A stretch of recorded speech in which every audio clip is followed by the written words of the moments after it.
This is one law that I have really learned to love. Now, I paid a big price before I learned it, but when I did learn it, my whole world changed. And you know, it wasn't until I had studied this material for some time that this law made sense. Let me read you something here that scientists have given to us. These are very bright people. You must understand that 90% of all the scientists that ever lived are alive today. Scientists accept the truth that the body of a human is moved by the mind, that all its functioning is governed by a ruling thought, whether that thought is subjective or objective, whether it's conscious or unconscious. Those who study the mental processes find that all the conditions of the body are created and caused by the mind. It is known that creation in and every form is governed by and subject to a law.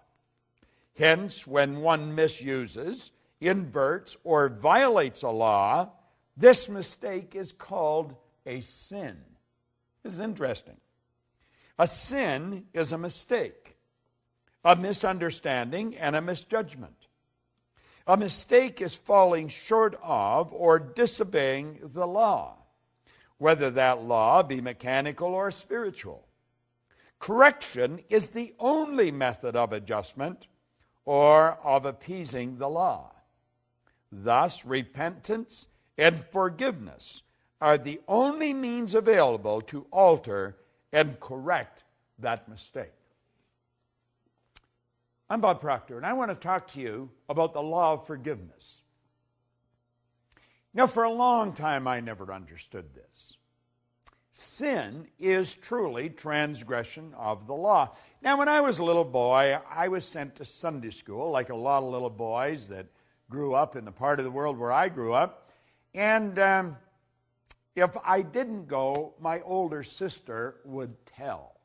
And so I was punished when I didn't go. Now, I also learned that if I said this word or that word, it was a sin, and I was taught that the price of sin was death. Now, I thought that was rather severe, but that's what I grew up with. That was the idea that this little boy learned at a very early age. Now, I was a curious kid. And I was told if I said this or if I did that, it was a sin. And again, the price of sin was death. Well, I thought, I think I'm going to take a bite out of this apple. And I said it, and I didn't die. And I thought, aha, I think I'll try this. And I did it, and I didn't die. In fact, it was fun.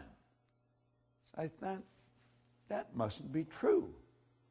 But you know, later on in life, as I started to learn the truth about how the universe operates, the laws, I found out it was true.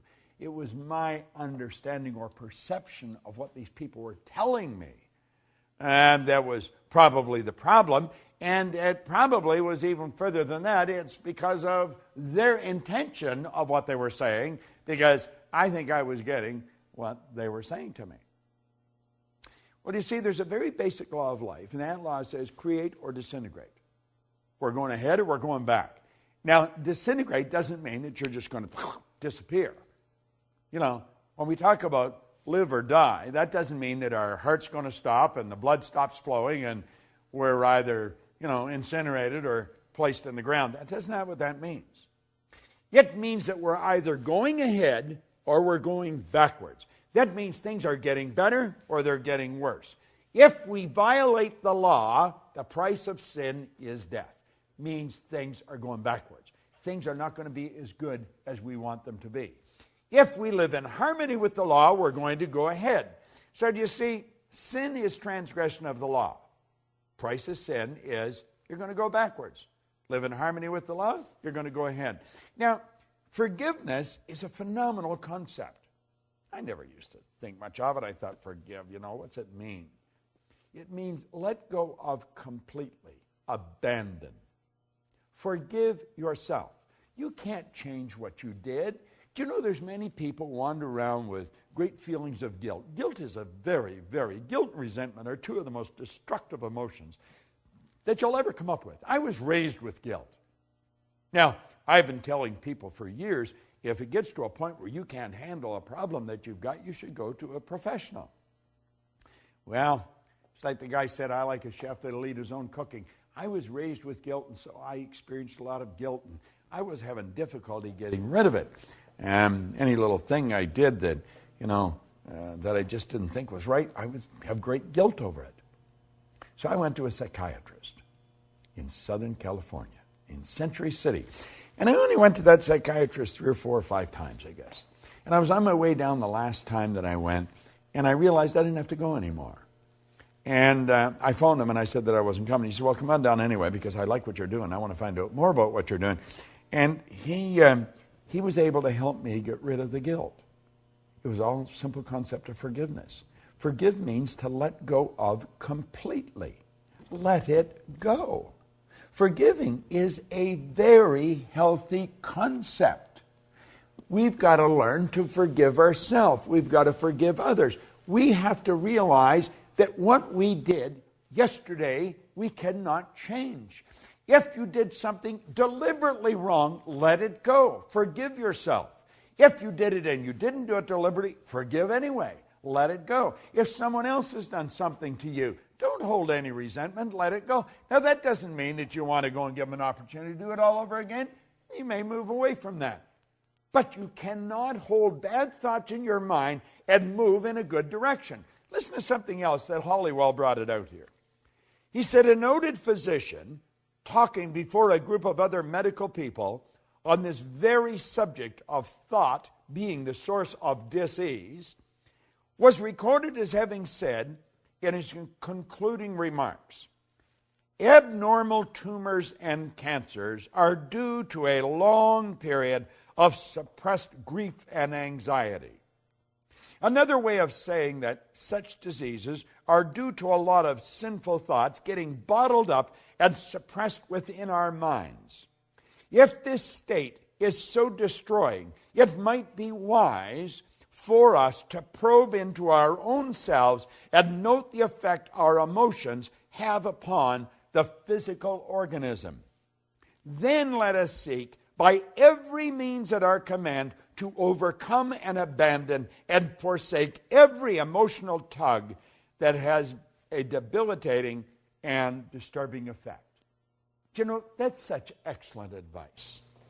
Do you know, if you go way back, found out we're just absolutely ridiculous.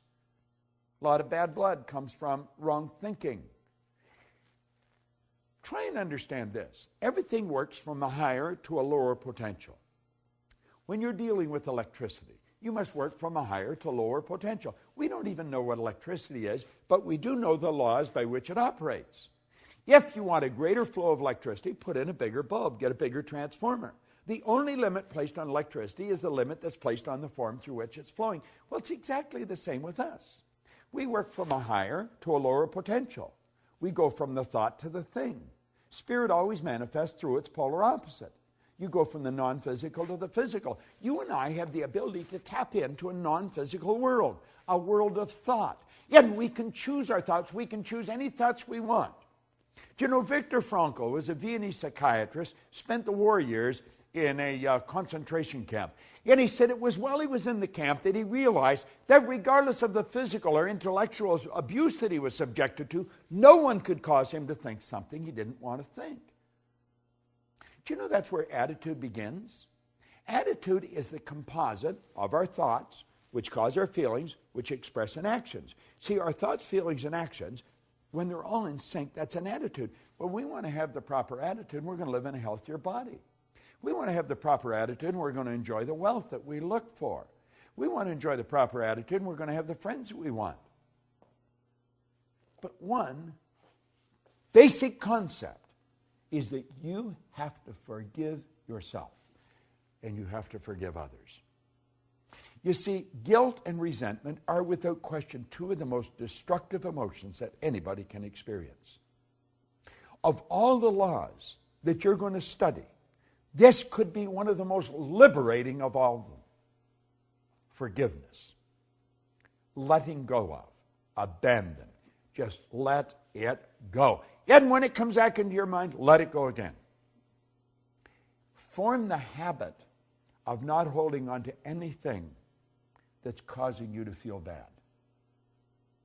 Start to love yourself. Start to respect yourself. Have a healthy respect for what you're capable of doing.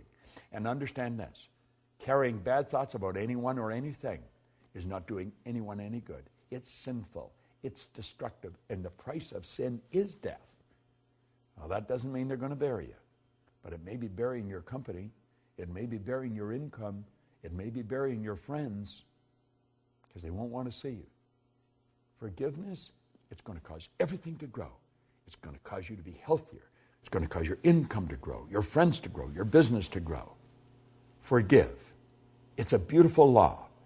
Forgive means to let go of completely, abandon. Replace the thought with one of beauty, with one of plenty, with one of abundance. You'll be glad you did. I did it. I'm a happy, healthy, wealthy guy. And you know something? Lots of energy. It just flows freely to and through me. I forgave me and everyone else that occupied a bad place in my mind. You do the same. The law of forgiveness could be one of the greatest laws you study. This is Bob Proctor.